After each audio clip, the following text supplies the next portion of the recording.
కీర్తనలు 132వ అధ్యాయం. యెహోవా దావీదునకు కలిగిన బాధలన్నిటినీ అతని పక్షమున జ్ఞాపకం చేసుకునము. అతడు యెహోవాతో ప్రమాణపూర్వకముగా మాట ఇచ్చి యాకోబు యొక్క బలిష్ఠునికి మొక్కుబడి చేసిన. ఎట్లనగా, యెహోవాకు నేను ఒక స్థలం చూచు వరకు, యాకోబు యొక్క బలిష్ఠునికి ఒక నివాస స్థలం నేను చూచు వరకు నా వాసస్థానమైన గుడారములో నేను ప్రవేశింపను.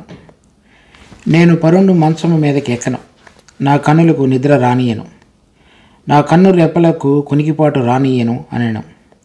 అది ఎఫ్రతాలో ఉన్నదని మేము వింటిమి, యాయోరు పొలంలో అది దొరికెను. ఆయన నివాస స్థలములకు పోదుము రండి, ఆయన పాదపీఠం ఎదుట సాగిలపడదుము రండి. యెహోవా లెమ్ము, నీ బల సూచకమైన మందసముతో కూడా రమ్ము, నీ విశ్రాంతి స్థలములో ప్రవేశింపుము.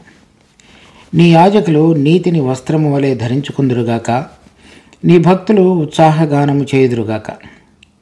నీ సేవకుడైన దావీదు నిమిత్తము నీ అభిషక్తునికి విముఖుడవై ఉండకము.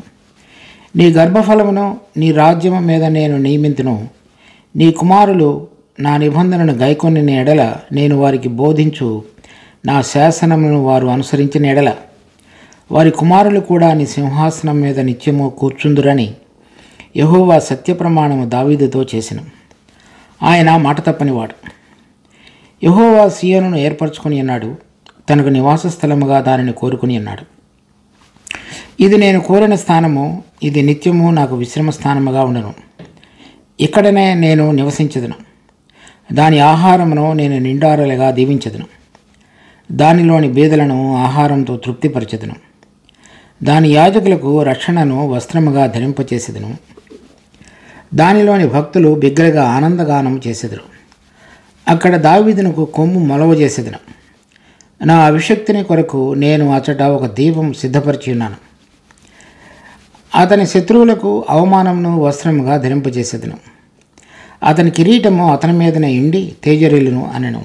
మనం చూస్తున్నటువంటి యాత్రా కీర్తనలలో ఇది 13వ కీర్తన. దీనిలో దావీదు రచించినటువంటి విధంగా పైన పేరు వ్రాయబడలేదు, కానీ ఇది దావీదు మొదటి వచనంలోను, తర్వాత 10వ వచనంలోను అతని పేరు మనం గమనించుతాం. తర్వాత ఇక్కడ వ్రాయబడినటువంటి కొన్ని అంశాలు అతని జీవితంలో జరిగినటువంటి కొన్ని సంఘటనలతో ముడిపడి ఉన్నాయి. అతని యొక్క హృదయంలో ఈ దేవుని యొక్క మందిరాన్ని కట్టాలనేటువంటి ఆశను కలిగిన వాడిగా తన జీవితంలో జీవించినట్లుగా ఈ మొదటి దినవృత్తాంతాలు 29వ అధ్యాయం మొదటి వచనం నుంచి 5వ వచనం వరకు మనం చూడగలుగుతాం. దాని తర్వాత మొదటి దినవృత్తాంతాలు 13వ అధ్యాయంలో కూడా అదే భారాన్ని అతడు పంచుకున్నట్లుగా మనం చూడగలుగుతాం. తర్వాత 2వ సమూయేలు గ్రంథం 5వ అధ్యాయం నుంచి 7వ అధ్యాయం వరకు జరిగినటువంటి నేపథ్యంలో ఈ కీర్తన రచించినట్లుగా మనం గమనించవచ్చు. మొదట ఈ 3వ వచనం నుంచి 5వ వచనం వరకు చూస్తే, యాకోబు యొక్క బలిష్ఠునికి మొక్కుబడి చేసెను. ఎట్లనగా, యెహోవాకు నేను ఒక స్థలము చూచు వరకు, యాకోబు యొక్క బలిష్ఠునికి ఒక నివాస స్థలము నేను చూచు వరకు నా వాసస్థానమైన గుడారములో నేను ప్రవేశింపను. తర్వాత 8వ వచనంలో చూస్తే, యెహోవా లెమ్ము, నీ బల సూచకమైన మందసముతో కూడా రమ్ము, నీ విశ్రాంతి స్థలములో ప్రవేశింపుము. ఈ మాటలన్నీ కూడా దేవుని యొక్క మందసం ఫిలిష్తీయుల చేత మొదటి సమూయేలు గ్రంథం 4వ అధ్యాయంలో పట్టబడిన తర్వాత దావీదు రాజుగా అభిషేకించబడి యెరూషలేములో అందరూ 12 గోత్రాల వారు అతనిని అంగీకరించిన తరువాత మొట్టమొదటిసారిగా అతడు చేసినటువంటి కార్యం యొక్క ఆరంభంలో అతడు చేసినటువంటిది ఈ యెబూసీయుల చేతిలో ఉన్నటువంటి యెరూషలేము లేక సీయోను కోటను స్వాధీనపరచుకున్నట. దాదాపుగా మొదటి సమూయేలు గ్రంథం 4వ అధ్యాయం నుంచి 2వ సమూయేలు 5వ అధ్యాయం వరకు దాదాపు 100 సంవత్సరాలు గడిచింది. ఈ 100 సంవత్సరాల కాలంలో ఇక్కడ మనం చూస్తున్నటువంటి 8వ వచనంలో, యెహోవా లెమ్ము, నీ బల సూచకమైన మందసంతో కూడా రమ్ము. ఆ బలాన్ని సూచించేటువంటి దేవుని యొక్క మందసం ఫిలిష్తీయుల చేతులు పట్టబడిన తరువాత ఇశ్రాయేలుల మధ్యలో నివసింపలేదు. ఆ మందసం పట్టబడినప్పుడు మరి యాజకుడైనటువంటి ఈ కోడలు కూడా దేవుని మహిమ వెళ్ళిపోయింది అని చెప్పి తనకు పుట్టినటువంటి కుమారుని పేరు ఇకాబోదు అని పేరు పెట్టింది. షకీనా మహిమ ఏదైతే దేవుని యొక్క మందస్సంలో ఉన్నటువంటి ఇశ్రాయేలులకు బల సూచకమైనదో అది వెళ్ళిపోయిన తర్వాత దేవుని మహిమ వెళ్ళిపోయింది అనేటువంటి దానికి గుర్తుగా ఇకాబోదు అనే పేరు పెట్టింది. కానీ దేవుడు దావీదును రాజుగా అభిషేకించిన తరువాత అతడు దేవుని యొక్క మహిమ వారి మధ్యలో నివసించాలని, ఆయన బలానికి సూచనగా ఉన్నటువంటి దేవుని యొక్క మందస్సం వారి మధ్యలో ఉండాలనేటువంటి ఎంతో ఆశ కలిగిన వాడుగా ఉన్నాడు. కనుక తాను రాజుగా యెరూషలేములో తన రాజ్య అధికారాన్ని పొందిన తరువాత చేసినటువంటి మొట్టమొదటి కార్యం ఈ 2వ సమూయేలు 5వ అధ్యాయంలో యెరూషలేము లేక సియోను కోటను అతడు యెబూసీయుల చేతిలో నుంచి పట్టుకుని ఉన్నాడు. దాని తరువాత మొదటి దినవృత్తాంతాలు 13వ అధ్యాయం. దావీదు సహస్రాధిపతులతోనూ శతాధిపతులతోనూ అధిపతులందరితోనూ ఆలోచన చేసి సమాజముగా కూడిన ఇశ్రాయేలీలందరితో ఇలాగ సెలవిచ్చెను. ఈ యోచన మీ దృష్టికి అనుకూలమై మన దేవుడైన యెహోవా వలన కలిగిన ఎడల ఇశ్రాయేలీయుల నివాస ప్రదేశముల ఎందంతటా శేషించి ఉన్న మన సహోదరులను తమ పట్టణములలోనూ పల్లెలలోనూ కాపురమున్న యాజకులను లేవీయులను మనతో కూడుకున్నట్లు వారి యొద్దకు పంపి మన దేవుని మందసమును మరలా మన యొద్దకు కొంచెం ఉత్తము రండి. సౌలు దినములలో దాని యొద్ద మనము విచారణ చేయకయే ఉంటుమి. ఈ కార్యము సమాజకులందరి దృష్టికి అనుకూలమాయను కనుక జనులందరూ ఆ ప్రకారము చేయుదమనిరి. దాని తర్వాత 2వ సమూయేలు గ్రంథం 6వ అధ్యాయం 12వ వచనం. దేవుని మందసము ఉండుట వలన యెహోవా ఒబేదెదోము ఇంటి వారిని అతనికి కలిగిన దానినంతటిని ఆశీర్వదించుచున్నాడని సంగతి దావీదునికి వినబడగా దావీదు పోయి దేవుని మందసమును ఒబేదెదోము ఇంటిలో నుండి దావీదుపురమునకు ఉత్సవముతో తీసుకుని వచ్చెను. ఇక్కడ దావీదుపురము అనగా ఈ 2వ సమూయేలు 5వ అధ్యాయంలో మనం చూస్తాం.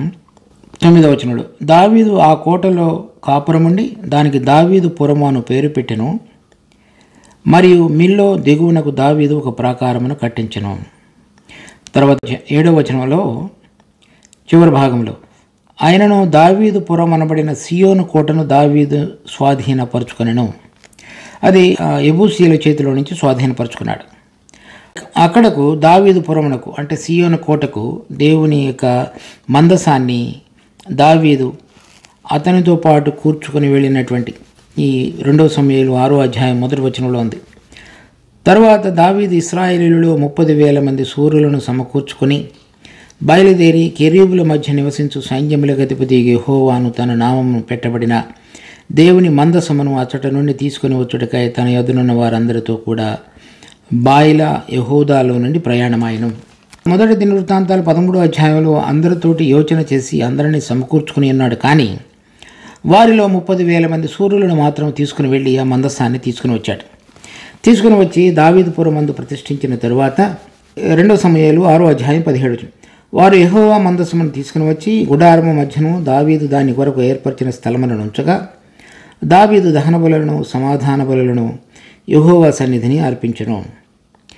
18, 19.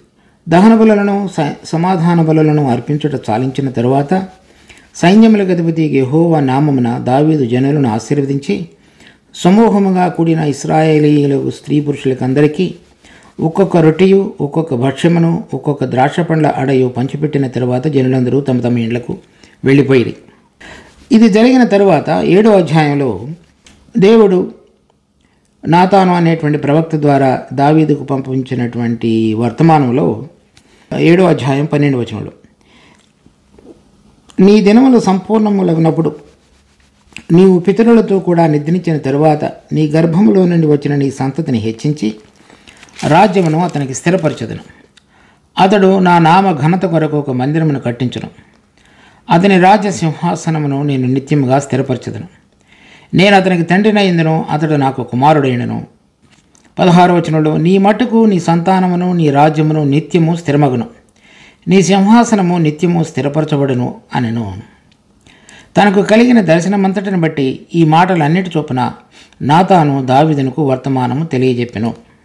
ఇలా ఈ కీర్తనలు మనం చదివినటువంటి కీర్తనలో 5వ అధ్యాయంలో తనకు కలిగినటువంటి భారం, 6వ అధ్యాయంలో ఏ విధంగా మందసం తీసుకొని రాబడుతుందో, 7వ అధ్యాయంలో దేవుడు నాతాను ద్వారా దావీదుతో పలికినటువంటి తన దేశంలో తనకు కలిగినటువంటి సంతానంలో నుంచి రాజుగా అభిషేకించి అతని రాజ్యాన్ని నిత్యము స్థిరపరుస్తాను అని చెప్పబడినటువంటి విధంగా ఈ కీర్తన అంతటిని కూడా దావీదు రచించాడు. ఈ కీర్తనలోని ఈ అంశాలలో మనం ఇప్పుడు వరుసగా కొన్ని వచనాలు చూద్దాం. 3వ వచనం నుంచి 5వ వచనం వరకు. యాకోబు యొక్క బలిష్ఠునికి మొక్కుబడి చేసెను ఎట్లనగా, యెహోవాకు నేను ఒక స్థలము చూచు వరకు, యాకోబు యొక్క బలిష్ఠునికి ఒక నివాస స్థలము నేను చూచు వరకు, నా వాసస్థానమైన గుడారములో నేను ప్రవేశింపును, నేను పరుని మంచము మీదకి ఎక్కను, నా కన్నులకు నిద్ర రానియను, నా కన్నురెప్పలకు కొనికిపాటు రానియను. అది ఎఫ్రతాలో ఉన్నదని మేము వింటిమి, యాయోరు పొలంలో అది దొరికెను. ఆయన నివాస స్థలములకు పోదుము రండి, ఆయన పాదపీఠం ఎదుట సాగిలపడదుము రండి. అతడు సౌలు చేత తనవబడిన 7 సంవత్సరాలు కానీ, తర్వాత మొదట రాజుగా హెబ్రోనులో 7 సంవత్సరాలు చేసినటువంటి సమయంలో కానీ ఎప్పుడు కూడా ఈ మందసం గురించినటువంటిది, ఇశ్రాయేలులకు బలసూచకమైనటువంటి దేవుని మందసం వారి మధ్యలో లేదు అనేటువంటిది కానీ అతని హృదయంలో బాగా భారంగా ఉన్నట్లుగా చూస్తాం. అతడు ఈ యెహోవాకు నేను ఒక నివాస స్థలం చూచు వరకు, యాకోబు యొక్క బలిష్ఠునికి ఒక నివాస స్థలం నేను చూచు వరకు అనగా దేవుడు వారి మధ్యలో నివసించాలని, దానికి అవసరమైనటువంటి ప్రతిదీ కూడా తన జీవితంలో జరిగించాలనేటువంటి ఆశ నిరీక్షణ కలిగిన వాడుగా మనం గమనిస్తాం. ఎందుకనగా ఈ మందసం అనేటువంటిది ఇశ్రాయేలు ప్రజలకు బలసూచకం లాంటిది. అదే విషయాన్ని సంఖ్యాకాండం 10వ అధ్యాయంలో మోషే కూడా మాట్లాడుతూ చెప్తాడు. సంఖ్యాకాండం 10వ అధ్యాయం 35-36 వచనాలు. ఆ మందసము సాగినప్పుడు మోషే, యెహోవా లెమ్ము, నీ శత్రువులు చెదిరిపోవుదురుగాక, నిన్ను ద్వేషించు వారు నీ ఎదుట నుండి పారిపోవుదురుగాక. అది నిలిచినప్పుడు అతడు, యెహోవా ఇశ్రాయేలు వేవేల మధ్యకు మరలా రమ్మనెను. అనగా మందసం వారి మధ్యలో ఉంటున్నప్పుడు ఆయన వారి మధ్యలో నివసించేవాడుగా ఉన్నాడని అర్థం. తర్వాత వారు ముందుకు సాగుతున్నప్పుడు, మందసాన్ని తీసుకుని వెళుతున్నప్పుడు శత్రువులకు ఇశ్రాయేలుల బల సూచకంగా ఉన్నటువంటి దేవుడు వారి మధ్యలో ముందుకు సాగుతున్నాడని అర్థం. అదే భారం దావీదుకు కూడా కలిగి, మందసం పట్టబడిన తరువాత మందసం ఇశ్రాయేలులకు బల సూచకమైనటువంటి మందసం వారి మధ్యలో లేదు అనేటువంటిది అతని హృదయంలో భారం కలిగి ఆ మందసాన్ని తీసుకుని రావడానికి చేసినటువంటి యత్నం చూస్తున్నాం. అంత మాత్రమే కాకుండా మందసం తీసుకుని వచ్చిన తరువాత ఒక నివాస స్థలము శాశ్వతంగా ఉండాలని కూడా దావీదు కోరుకొని చూడండి, 1 దినవృత్తాంతాలు 29వ అధ్యాయం 1వ వచనం నుంచి. తరువాత రాజైన దావీదు సర్వ సమాజముతో ఇలాగ సెలవిచ్చెను, దేవుడు కోరుకునే నా కుమారుడైన సొలొమోను ఇంకనూ లేతప్రాయం గల బాలుడైనాడు. కట్టబోవు ఆలయము మనుషునికి కాదు, నీకే దేవుడైన యెహోవాకే కనుక ఈ పని బహు గొప్పది. నేను బహుగా ప్రయాసపడి నా దేవుని మందిరమునకు కావలసిన బంగారమును, వెండి పనికి కావలసిన వెండిని, ఇత్తడి పనికి ఇత్తడిని, ఇనుప పనికి ఇనుమును, కర్ర పనికి కర్రలను, గోమేధికపు రాళ్లను, చెక్కుడు రాళ్లను, వింతైన వర్ణములు గల పలు విధములైన రాళ్లను, మిక్కిలి వెలగల నానా విధములైన రత్నములను తెల్ల చలువురాయి విశేషముగా సంపాదించితిని. మరియు నేను నా దేవుని మందిరము మీద నాకు కలిగి ఉన్న మక్కువ చేత నేను ఆ ప్రతిష్ఠితమైన మందిరము నిమిత్తము సంపాదించిన వస్తువులు కాక నా స్వంతమైన బంగారమును వెండిని నా దేవుని మందిరము నిమిత్తము నేను ఇచ్చేదను.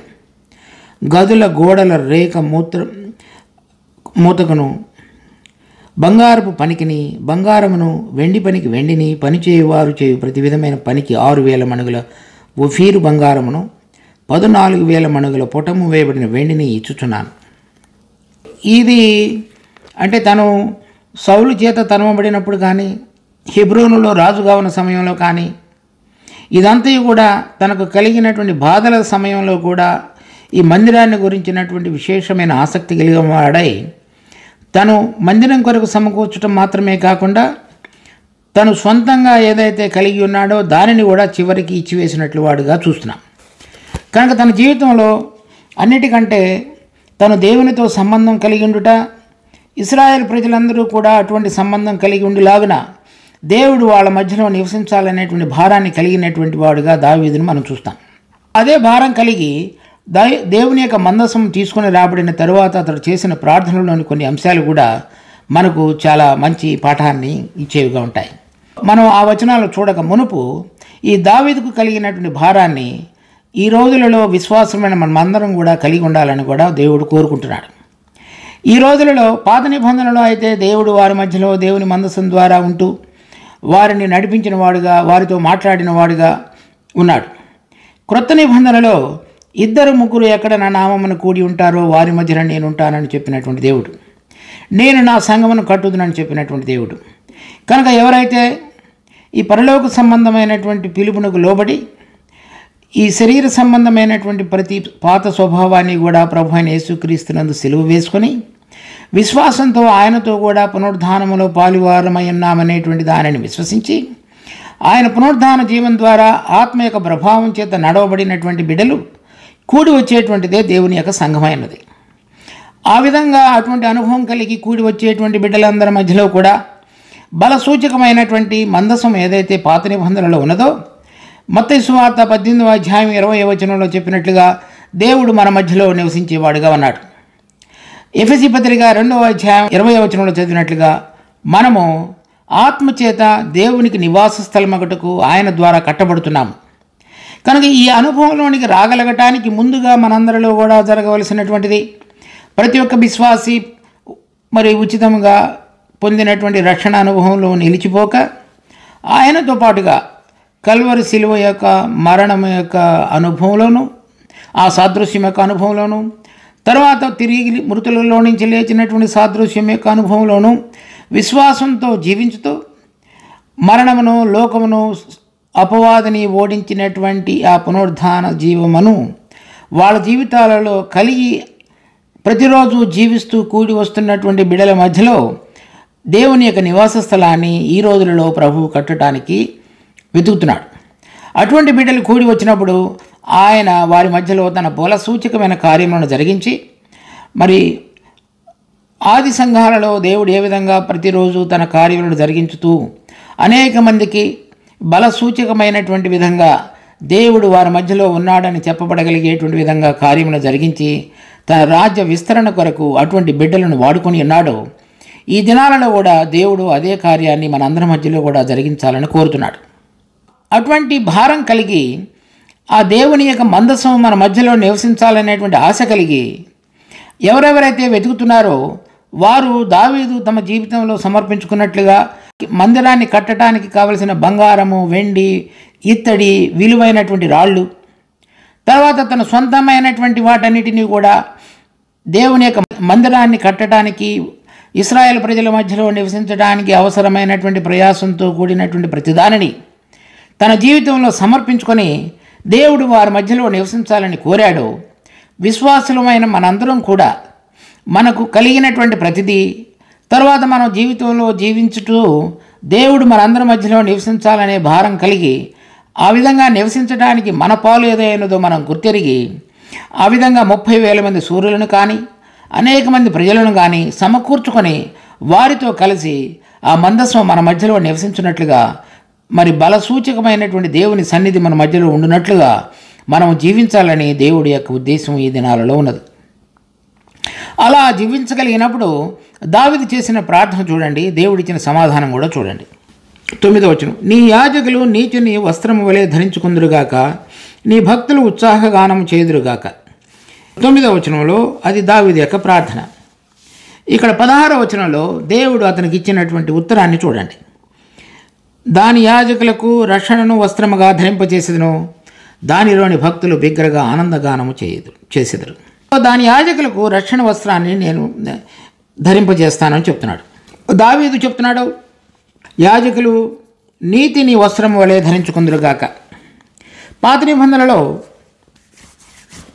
ప్రధాన యాజకుడు ఏఫోదును ధరించుకొని అతని తలపాగా మీద యెహోవా పరిశుద్ధుడు అనేటువంటి వ్రాయబడి ఒక సూచికను కట్టుకునేవాడు కిరీటంలాగా తన తలపాగా మీద. అతడు ఇశ్రాయేలును తీసుకొచ్చేటువంటి అర్పణలన్నీ కూడా వాటిలో ఉన్నటువంటి దోషాలన్నిటినీ భరించి సరైనటువంటి విధంగా అర్పణలు దేవుని సన్నిధికి అర్పించటానికి ఆ యాజకుడు జరిగించేటువంటి ప్రక్రియ అది. ఇక్కడ దావీదు ఏమడుగుతున్నాడంటే, యాజకులు నీతిని వస్త్రముగా ధరించుకుందురుగాక. దేవా, మా జీవితాలలో ఏదైతే దేవుడికి ఆమోదకరం కాకుండా జీవించినటువంటి అనైతికత ఏదైతే ఉన్నదో అదంతా కూడా పరిహరించబడటానికి అవసరమైనటువంటి యాజకత్వం జరిగించేటువంటి యాజకుడు మా పక్షంగా నీతిని ధరించుకొని మా అర్పణలు బలులు అన్నిటినీ కూడా మీ సన్నిధికి తీసుకుని రాగలిగేటట్లుగా అతనిని అభిషేకించు అని చెప్తున్నాడు. క్రొత్త నిబంధనలో మరి రక్తము చేత కడగబడి ఆయన జీవం కలిగి జీవిస్తూ ఆత్మతో నింపబడినటువంటి పరిశుద్ధులందరూ కూడా యాజకులుగా మనం 1 పేతురు 2వ అధ్యాయంలో చదువుతాం. ఆ యాజకత్వం జరిగించవలసిన బాధ్యత ప్రతి ఒక్క విశ్వాసం మీద ఉన్నది. అటువంటి వారందరూ కూడా ఇతరుల యొక్క బలహీనతలలో వారు దేవుని సన్నిధిలో జరిగించవలసినటువంటి యాజకత్వంలో ఇతరుల యొక్క పరిహారమును, వారి బలహీనతలను, వారి యొక్క సరైన విధంగా జీవించకుండా ఉన్నటువంటి ప్రతిదానిని కూడా దేవుని సన్నిధికి తీసుకుని వచ్చి వారి పక్షంగా విజ్ఞాపనలు, ప్రార్థనలు జరిగించేటువంటి యాజకత్వం జరిగించవలసిన విధంగా దేవుడు సంఘాలలో మనందరినీ కోరుతున్నాడు. దాని తర్వాత దానిలోని భక్తులు బిగ్గరగా ఆనందగానం చేసెదరు. దేవుడు మన మధ్యలో ఉండి ఆయన ఆత్మ ద్వారా మనలో ఉన్నటువంటి శరీర సంబంధమైన స్వభావాన్ని మారుస్తూ ఆత్మ సంబంధమైనటువంటి మనుషులుగా ప్రతిరోజు మెట్టుమెట్టికి మనం పరలోక సంబంధమైనటువంటి వాసులంగా జీవించటానికి చేస్తున్నటువంటి ప్రక్రియలో మనలో జరుగుతున్నటువంటి మార్పును చూస్తున్నప్పుడెల్లా మనము ఆయన ద్వారా పోషించబడి తృప్తిపరచబడుతూ మార్చబడుతున్నప్పుడెల్లా, మనము ఆయనను దగ్గరగా చూస్తున్నటువంటి అనుభవంలోనికి మార్చబడుతున్నప్పుడెల్లా, ఆ మహిమ నుండి మహిమలోనికి మార్చబడుతున్నప్పుడెల్లా, పాత స్వభావం నుంచి కొత్త స్వభావంలోనికి మార్చబడుతున్నప్పుడెల్లా ఆయన మన మధ్యలో నివసించినప్పుడు జరిగేటువంటి ప్రక్రియ ఇది. అప్పుడు వారు భక్తులు బిగ్గరగా ఆనందగానం చేసేదరు.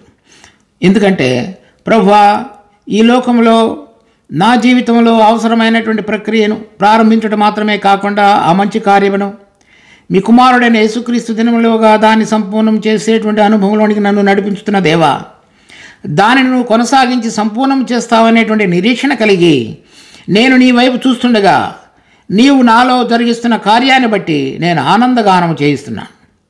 నేను ఈ లోకంలో అనేకమైనటువంటి విషయాలను కానీ, వస్తువులను కానీ, అధికారాన్ని కానీ, డబ్బును కానీ, సంపదను కానీ పొందిన దాన్ని బట్టి కాదు, కానీ నేను నా జీవిత యాత్రను ముగించి నేను ఎక్కడికైతే వెళ్ళాలో అక్కడికి వెళ్ళటానికి నాలో ఎటువంటి యొక్క మార్పు అవసరమైనదో నువ్వు దానిని జరిగించుతున్నావు కనుక దానిని బట్టి నేను ఆనందగానం చేయుచున్నాను. దాని తర్వాత దేవుడు అతనితోటి మాట్లాడినటువంటి 13వ వచనంలో, యెహోవా సీయోనును ఏర్పరచుకుని ఉన్నాడు, తనకు నివాస స్థలముగా దారి కోరుకుని ఉన్నాడు.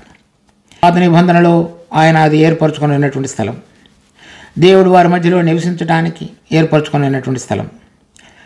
నూతన నిబంధనలో 2-3 ఎక్కడ ఆయన నామమున, అంటే ఆయన అధికారం కింద ఆయన చెప్పినవి చేయటానికి తాము ప్రత్యేకపరచుకొని తమ స్వచిత్తాన్ని, తమ సొంత కోరికలను వాటన్నిటినీ కూడా కల్వరి సిలువలో ఆయనతో పాటుగా సిలువ వేసి చక్కటి విశ్వాసంతో ప్రభు యొక్క అధికారము, ప్రభుత్వము వాళ్ళ మధ్యలో నివసింపచేయాలనేటువంటి కోరికతో ఎవరైతే జీవిస్తారో వాళ్ళ మధ్యలో ఆయన నివసించేవాడుగా ఇప్పుడున్నాడు. అక్కడ ఆయన విశ్రాంతిని పొందేవాడుగా ఉన్నాడు. అంటే మనము ఆయన యొక్క చిత్తాన్ని తెలుసుకొని ఆయన ఉద్దేశాన్ని గ్రహించి ఆయన కోరిన విధంగా ఈ లోకంలో జీవించుతున్నప్పుడు మనలో ఉంచబడినటువంటి ఆత్మ చక్కగా మనతో ఆయన విషయాలను మనకు తెలియపరుస్తూ తండ్రి యొక్క ప్రేమను గురించి, కుమారుని యొక్క మహిమను గురించి, రాబో సంగతులను గురించి ఆయన మనతో మాట్లాడుతూ వాటి విషయమై మనం ఆనందించుతున్నప్పుడు ఆయన మన మధ్యలో ఉండి విశ్రాంతిని పొందేవాడుగా ఉన్నాడు. 15వ వచనం, దాని ఆహారమును నేను నిండారలుగా దీవించదును, దానిలోని బీదలను ఆహారముతో తృప్తిపరచెదను. దానిలోని బీదలను నేను ఆహారంతో తృప్తిపరచెదను. ఈ బీదలు ఎవరు? ఆత్మలో బీదలైన వారు ధన్యులు. అనగా నేను శరీర సంబంధమైన మనిషిని, దేవుడు ఆత్మ, నేను ఈ లోకంలో ఉన్నటువంటి ఈ యాత్రను ముగించి దేవుని సన్నిధిలో పరలోకములో ఉండటానికి కావలసిన విధంగా నేను మార్చబడితేనే కానీ నేను అక్కడ ఆయనతో పాటుగా సహవాసత కలిగి 1000 ఏళ్ల పరిపాలనలో ఆయనతో పాటు మహిమలోను, నిత్యత్వంలో ఆయనతో పాటు సదాకాలంలోనూ ఉండటానికి తగినటువంటి స్థితిలోనికి నేను రాలేను. కనుక ఆయన ఎటువంటి వాడుగా ఉన్నాడో ఆయన కుమారుని యొక్క సారూప్యంలోనికి నేను రాగలుగుటకు, ఆయన యొక్క పరిశుద్ధతను నీతిని ధరించుకునేటువంటి వాడనై నూతన స్వభావం కలిగి ఉండగలుగుటకు నాకు ఎటువంటి ఆహారం అవసరమైనదో నేను ఆ ఆహారాన్ని, ఆ పరిశుద్ధతను, ఆ నీతిని ధరించుకొని తర్వాత ఆ మార్పుకు నాలో కావలసినటువంటి పోషక విలువలు కలపాల్సినటువంటి ఆహారాన్ని నేను ఆత్మలో కనుక నేను భేదవాడినని గుర్తెరిగి నేను ఆయన స్వభావము, ఆయన ఏర్పాటు చొప్పున నడవలేనటువంటి నా స్థితిని కనుక ఆయన దగ్గరికి తీసుకొచ్చినట్లయితే ఆయన చెప్తున్నాడు, నేను ఆహారంతో తృప్తిపరచెదను. వారికి అందరూ కూడా బలపరచబడటానికి సంఘంలో ఇవ్వబడినటువంటి అపోస్తులు, ప్రవక్తలు, బోధకులు, కాపరులు, ఈ వరముల చొప్పున సువార్తికులు మనందరి మధ్యలో కూడా పనిచేస్తూ మనందరము దేవుని యొక్క మందిరమును పోషించటానికి కావలసినటువంటి ప్రతిదానిని ఎవరి పాలు వారు దేవుని యొక్క అధికారం కింద జీవిస్తూ ఆయన ఆత్మ యొక్క ప్రభావం చేత పోషించగలిగటానికి అవసరమైన వరములను పరిశుద్ధాత్మ ద్వారా మనందరి మధ్యలో కూడా ఆయన కుమ్మరించేవాడుగా ఉన్నాడు. ఆ వరముల యొక్క పరిమాణం చొప్పున ఇవ్వబడినటువంటి వరములు సంఘంలో చక్కగా వాడబడినప్పుడు నేను నిండారలుగా దానిని దీవించదను.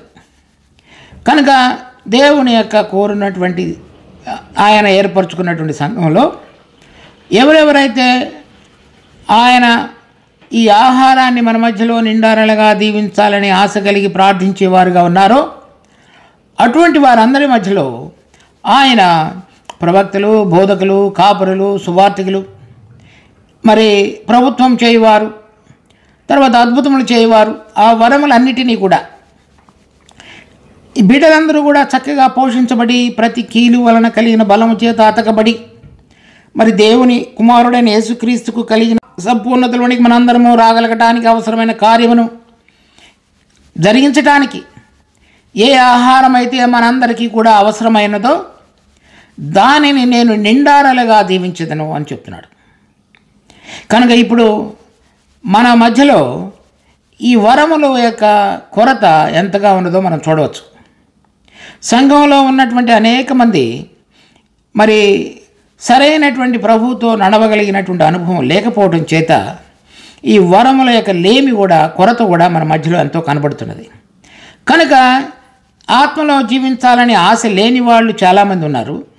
కానీ ఆత్మలో జీవించాలనే ఆశ కలిగిన వాళ్ళు కూడా సంతృప్తిగా భోజనము పెట్టబడి పోషించబడి వారి యొక్క ఆత్మ సంబంధమైనటువంటి సంపదలో ఎదగగలిగి ప్రభు అయిన యేసుక్రీస్తు యొక్క సంపూర్ణతకు సమానమైన సంపూర్ణతలోనికి ఎదగడానికి అవసరమైనటువంటి పోషక విలువలు కలిగినటువంటి పరలోక సంబంధమైనటువంటి ఆహారం యొక్క కొరత ఎంతో ఉన్నది.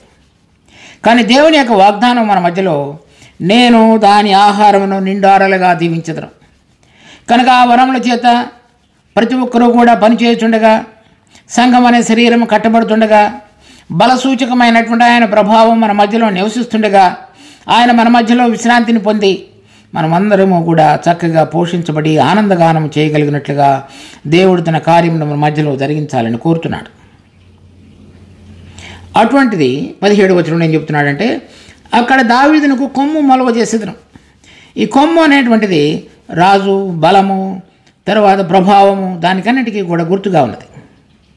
కనుక ఎక్కడెక్కడైతే ఆయన అధికారం కింద జీవించేటువంటి బిడ్డల మధ్యలో ఉన్నాడో ఆయన వారి మధ్యలో ఉండి రాజుగా రాజ్యం చేసేవాడుగా ఉన్నాడు. కనుక ప్రభువు ఈ లోకంలో ఉండగా తన శిష్యులు ప్రార్థించుట నేర్పమని అడిగినప్పుడు నీ రాజ్యం వచ్చుగాక అనేటువంటి దాన్ని ప్రార్థించమని కోరినాడు. నీ నామం పరిశుద్ధపరచబడిన గాక, నీ రాజ్యం వచ్చుగాక అంటే ఆయన నామ పరిశుద్ధతకు చెందవలసినటువంటి పరిశుద్ధతను మనం అర్థం చేసుకొని కేవలము పాపం చేయకుండా ఉండటం మాత్రమే కాకుండా దేవుడు కోరిన విధంగా పరిశుద్ధతలో పాలు పొందగలగటానికి, అంటే పరలోక స్వభావం చొప్పున నడవగలగటానికిను, తర్వాత అనైతికతను, కీడును, దేవునికి అయిష్టమైనటువంటి ప్రతి పాప భూయిష్టమైన దానిని అసహించుకున్నట్టుకును, అర్థం చేసుకొని జీవించగలిగి ఆయన యొక్క ప్రభావము, ఆయన యొక్క అధికారము మన మధ్యలో ఉండినట్లుగా, అలా ఉన్నప్పుడు ఆయన మన మధ్యలో రాజుగా ఉండగలగటానికి తగినటువంటి వాతావరణం కలిగినటువంటి సంఘాలుగా కూడి రావటం. మనిషి యొక్క ప్రభావం కాకుండా దేవుడు మన మధ్యలో ఉండి మనందరితో ఒకే ఆత్మ ద్వారా ఒకే విశ్వాసం కలిగి ఒకే తండ్రి, ఒకే రక్షకుడు కనుక ఆ కొమ్ము మన మధ్యలో, ఆ బలము మన మధ్యలో, ఆ మహిమ మన మధ్యలో చక్కగా ఉండగలిగేటువంటి అనుభవంలోనికి మనందరం కూడా కూడి రావటం అనేటువంటిది ఆయన మన మధ్యలో ఉన్నటువంటి సియోను, విశ్రమ స్థలము, నివాస స్థలము అయినది. తర్వాత నా అభిషక్తిని కొరకు నేను అతడు ఒక దీపము సిద్ధపరచున్నాను. సంఘములు ప్రకటన గ్రంథం 2వ అధ్యాయం 3వ అధ్యాయంలో కనుక మనం చూసినట్లయితే ఒక దీపస్తంభంతో పోల్చబడింది. కనుక ఇటువంటి బిడ్డలందరూ కూడి వచ్చినప్పుడు మన మధ్యలో రాజుగా, ప్రభువుగా ఉన్నటువంటి ఆయన మనను ఒక దీపస్తంభంగా చూచేవాడుగా ఉన్నాడు. అంటే ఈ లోకంలో చీకటి, దేవుడు లేకుండా ఉన్నటువంటి జనుల మధ్యలో పరలోక సంబంధమైనటువంటి వెలుగును ప్రకటింపజేయడానికి పనికి రాగలిగినటువంటి బిడ్డలుగా ఆయన మనలను కావాలని కోరుతున్నాడు.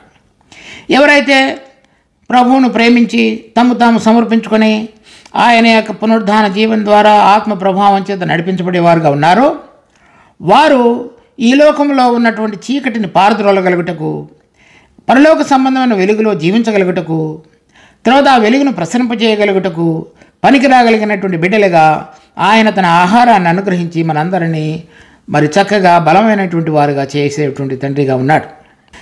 18వ వచనం, అతని శత్రువులకు అవమానమును వస్త్రముగా ధరింపచేసేదను. ఇది ప్రభువైన యేసుక్రీస్తు తిరిగి వచ్చినప్పుడు అతని శత్రువులను ఓడించేటువంటి వాడుగా ఉన్నాడు. కానీ దేవుడు ఇక్కడ మనతో మాట్లాడుతున్న విషయం ఏమిటంటే, ఇలా ఎవరైతే ఆ పునరుద్ధాన జీవము, ఆత్మ యొక్క ప్రభావం చేత నడిపించబడుతున్నటువంటి ప్రజలు ఉన్నారో వారందరూ కూడి వచ్చినప్పుడు బలసూచకమైనటువంటి దేవుని యొక్క సన్నిధి వారి మధ్యలో ఉన్నదో, ఎవరైతే దీప స్తంభం వలె ఈ లోకములో ఆయనకు సాక్షిగా ఉంటూ చీకటిని పారద్రోలేవారుగా ఉన్నారో వారందరి మీదకి శత్రువు తీసుకుని వచ్చేటువంటి ప్రతి కుతంత్రము, ప్రతి ఆలోచనను ఆయన పారద్రోలి చక్కగా వారందరినీ కూడా వారిని అవమానపరిచి మరి మనందరి ద్వారా మన దేవుడు, మన ప్రభు అయిన యేసుక్రీస్తును అది తేజరిల్లగలిగేటట్లుగా, అంటే ఆయన ద్వారా మన ద్వారా ఆయన నామము మహిమపరచబడినట్లుగా మన జీవితాలను ఆ పరలోక సంబంధమైనటువంటి వాసులుగా కట్టడానికి దేవుడు తన కార్యమును మనందరి మధ్యలో జరిగించాలని కోరుతున్నాడు. అటువంటి విధంగా మనం జీవించగలగటానికి దేవుని యొక్క కృపను కోరుకొని ఏదైతే దేవుని యొక్క ఉద్దేశమైనదో దాన్ని గ్రహించి మనందరి మధ్యలో కూడా ఆయన నివాసం ఉండున్నట్లుగా, విశ్రామ స్థలం ఉండున్నట్లుగా, ఆయన మనను పోషించినట్లుగా, మనను బలపరచినట్లుగా ప్రత్యేకపరచుకొని ఆయన కోరుతున్నటువంటి విధంగా దీపం వలె ఈ లోకంలో వెలుగు వలె జీవించినట్లుగా దేవుడు మనందరికీ కృప చూపించడుగాక. ఎవరెవరైతే ఈ దావీదు వంటి హృదయం కలిగిన అబ్రారుగా ఉన్నారో అతనికి కలిగినటువంటి శ్రమలు, అతడు 7 సంవత్సరాలు తరమబడినప్పుడు కానీ, హెబ్రోనులో ఒంటరిగా ఉంటున్నప్పుడు కానీ, తర్వాత సమయంలో ఎన్ని సంవత్సరాలు ఎన్ని ఇబ్బందులు ఉంటున్నప్పటికి కానీ తన హృదయంలో కలిగినటువంటి ఏకైక భారాన్ని మనం చూస్తాం. దేవుని మందిరం కొరకు అతడు ఏమి చేయాలో, తర్వాత దేనిని సంపాదించాలో, దేనిని అవసరమైన గుర్తెరిగి ఉన్నాడో దాన్ని అంతటినీ కూడా పోగు చేయడానికి అతడు కష్టపడినటువంటి జీవితాన్ని మనం చూస్తున్నాం. కనుక మన విశ్వాస జీవితంలో మనం ఈ లోక సంబంధమైనటువంటి అనేకమైన విషయాలు మనను ఎప్పుడు కూడా తరుముతూ ఉండవచ్చు. మరి మొట్టమొదటిలో చదువులు, తర్వాత ఉద్యోగాలు, తర్వాత లోకంలో సెటిల్ అవుట, తర్వాత వివాహము, పిల్లలు, మళ్ళా వాళ్ళ యొక్క పోషణ, వారిని పెంచుట, తల్లిదండ్రులు, ఇవన్నీ కూడా మనం ఎప్పుడు కూడా ఉండేవిగా ఉంటాయి. ఈ బాధ్యతల మధ్యలో మనము దేవుని యొక్క ఇంటిని కానీ, ఆ ఇంటికి సంబంధించినటువంటి పనిని కానీ, లేక ఆ సంఘంలో మన పాలు మనం నిర్వర్తించేటువంటి బాధ్యతలో కానీ మనం ఎప్పుడు కూడా తప్పిపోకుండా ఉన్నట్లయితే దావీదు ఈ కీర్తనలో చెప్పబడినటువంటివన్నీ కూడా మన పరంగా చేయబడతాయి. అలా కాని పక్షంలో బంగారంతో చేయవలసిన పనికి బంగారమును, వెండితో చేయవలసిన పనికి వెండిని, ఇత్తడితో చేయవలసిన పనికి ఇత్తడిని ఏ విధంగా అతడు సమకూర్చాడో ఆ సమకూర్చేటువంటి కార్యంలో మన వంతు, మన పాలు ఏదైతే ఉన్నదో అది మనం చేయకపోయినట్లయితే ఈ కీర్తనలోని అనేక అంశాలు అవి మనకు వర్తించేవిగా మనం చేసుకోలేం. కనుక ఈ లోకయాత్రలో మనకు కలిగినటువంటి బాధ్యతలు ఇంకా ఇతర విషయాలన్నిటిలో కూడా వీటన్నిటికంటే ముఖ్యమైనటువంటి విధంగా మన హృదయంలో దేవుడు మన మధ్యలో నివసించుట, మన హృదయాలలో నివసించుట, మన కుటుంబాలలో నివసించుట, మన సంఘంగా కూడి వచ్చినప్పుడు మన మధ్యలో ఆయన నివసించుట అనేటువంటి దానిని ఒక ప్రధానమైనటువంటి కేంద్ర బిందువుగా కలిగి దాని ద్వారా మన జీవిత యాత్రను మనం దినదినము కొనసాగించేటువంటి అనుభవంలో ఎవరైతే దేవుని బిడ్డలు ఉంటారో వారి మధ్యలో ఆయన కొమ్ముగాను, వారు దీపముగాను, శత్రువుకు అవమానమును వస్త్రముగా ధరింపచేయడానికి పనికి రాగలిగినటువంటి యోధులుగాను, ఆ 30,000 మంది సూర్యులలో ఎవరైతే బలసూచకమైనటువంటి మందసాన్ని తీసుకుని వచ్చారో వాళ్ళ మధ్యలోనూ మనం ఉండేవారుగా దేవుడు మనల్ని పరిగణిస్తాడు. మనం అటువంటి విధంగా జీవించగలగటానికి దేవుడు మనందరికీ కృప చూపించునుగాక. ప్రార్థించుకుందాం. మా జీవం కలిగిన తండ్రి, మీరు ఇచ్చిన ఈ వాక్య భాగాన్ని బట్టి మీకు ఎంతో వందనాలు. మేము దీని ప్రకారంగా ఈ వాక్యం యొక్క వెలుగులో జీవించగలగటానికి వ్యక్తిగతంగా మమ్మలను, సంఘంగా మమ్మల్ని అందరినీ కూడా మీరు ఆ విధంగా సిద్ధపరచమని ప్రార్థిస్తూ, మరి ఆ పరలోక సంబంధమైనటువంటి మరి గొప్ప దేవుడు అయిన నిన్ను మా మధ్యలో ప్రభు నివసింపజేయగలగటానికి ఎటువంటి విధమైనటువంటి ప్రత్యేకత, మరి సమర్పణ, తర్వాత ఆ సమర్పణతో కూడిన జీవితంతో కూడినటువంటి వస్త్రములు మేము ధరించుకొని జీవించుటకు మాకు సహాయపడండి. మమ్మల్ని మీకు అప్పగించుకుంటూ మా రక్షకుడు ప్రభు అయిన యేసు నామమున అడుగుతున్నాం తండ్రి. ఆమేన్.